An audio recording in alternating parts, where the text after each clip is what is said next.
Welcome to Fun and Games Side Quests. Every episode is a different host sharing a video game they love and why they love it.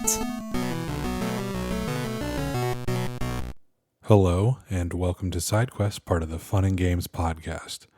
I'm James Carr, a freelance games journalist. I write guides, news, reviews, and previews, etc. for a variety of outlets. You can primarily find my work on GameSpot and MonsterVine. And today we're going to be talking about Super Mario Sunshine, everyone's least favorite 3D Mario game, but a personal favorite of mine. It originally came out in 2002 for the GameCube, which at the time I was a child, big part of the nostalgia, of course. But having gotten to recently replay it again using the 3D collection on Nintendo Switch, I found myself kind of reinforced in my love for Super Mario Sunshine as my favorite 3D Mario game, despite some of its more painful flaws. For me, I think a lot of it is the focus and design on the island paradise setting. You know, with Galaxy and 64 and Odyssey, you get a lot of variety in the environments, which is really cool. But I think this almost open-ended variety really allows for the devs to kind of just do whatever they want creatively. But I think having the limitations of the island paradise kind of creates some interesting scenarios. It's like figuring out like, okay, nature preserve, theme park, beach, you know, then it's like one of the smaller town area, you know, the casino hotel. And I really think that all these environments come together to create just a really nice kind of vibe and atmosphere in Super Mario Sunshine that other 3D Mario games don't get to have going from place to place.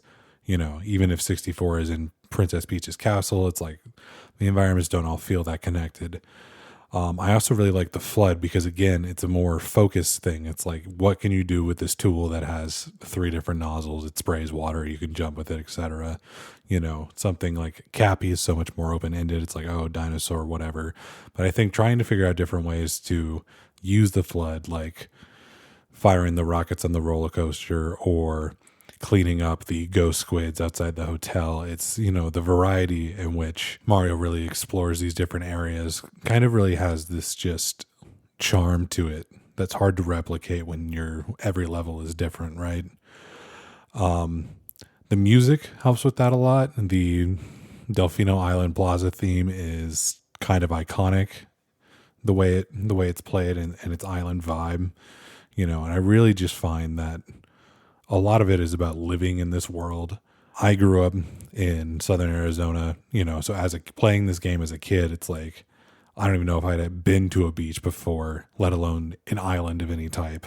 So really getting to experience what felt like a wholesome experience and a kind of all-encompassing experience, despite it being Mario, right? Like, it's cartoonish, it's kind of small. You realize there's like 24 people total on the island, but I think as a child, it's much more fulfilled. Really just this painterly feel when you kind of go around everything. It also introduces Metal Mario.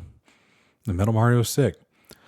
The Bowser Jr. storyline where he thinks Peach is his mom and Bowser doesn't really correct him.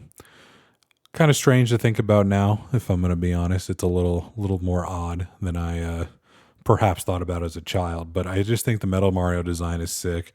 The way his body always looks like it's moving and transforming like the metal's liquid, you know, Terminator 3 style, or 2, I guess.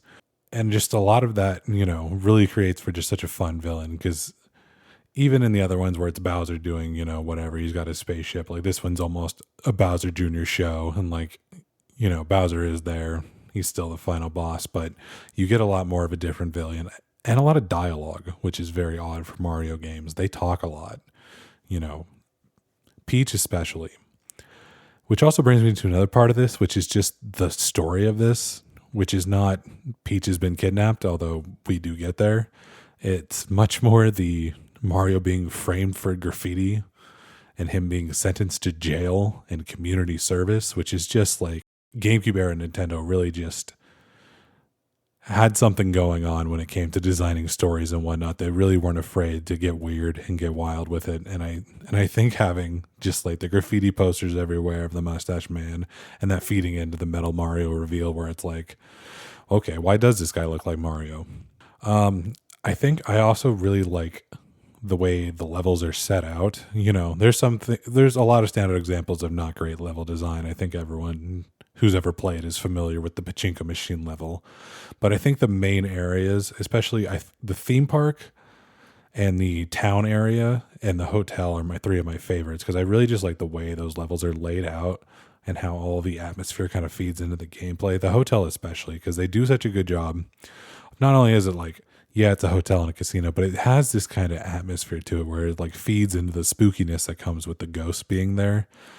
And like even the way you navigate through the level, having to jump up into the like air ducts and find weird ways between rooms just to advance. It's like it all comes together in this very odd and strange kind of place that's off-putting in a way without really doing anything you would consider horror genre, And a lot of that is just this entire feeling. Replaying it on the 3D Superstar Collection, perhaps one of the things I remember being my favorite that I don't like as much were the blooper races that you do in the bay. Those control a lot worse than I remember, but they're still fun to do, and there's actually not that many to do, so it's really not as frustrating as I remember as a child. And yeah, this island vibe, it places such an interesting, distinct version of Super Mario Sunshine in my mind. When I think about Galaxy or I think about Odyssey, it's like an individual level or two. Sometimes I went back and played a little bit of Odyssey at one point, and I go to like the food world, and I'm like, oh yeah, I guess I do remember this. But it's like if I had thought about Super Mario Odyssey, this would not have come to mind. But every section of Delfino Island, because it feels like such a part of a whole package, just really is like etched in my mind as something that I love dearly. Yeah, and it's incredibly disappointing that Nintendo has made this game inaccessible, because for some reason the 3D collection was a limited time offer.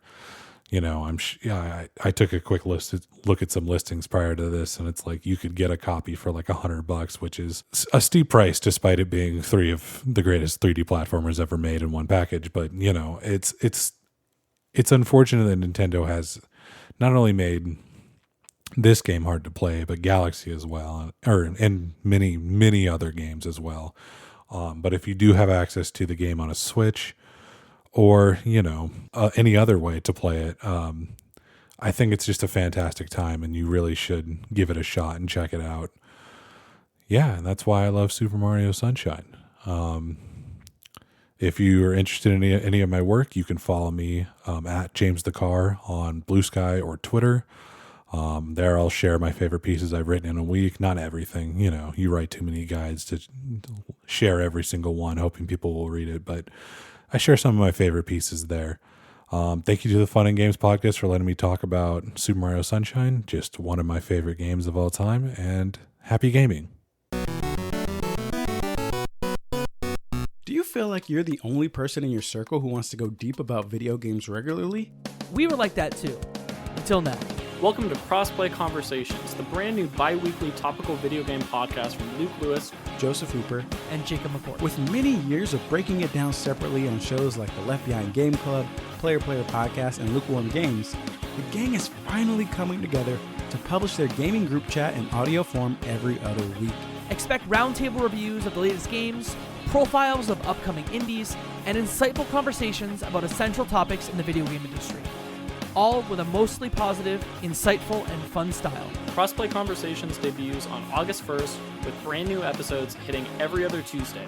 Help us out by subscribing on your podcast platform of choice to get the first episodes delivered straight to your feed. And follow us on Twitter at Crossplay Convos for updates about the show. Cheers and happy gaming. CPOV. CertainPOV.com.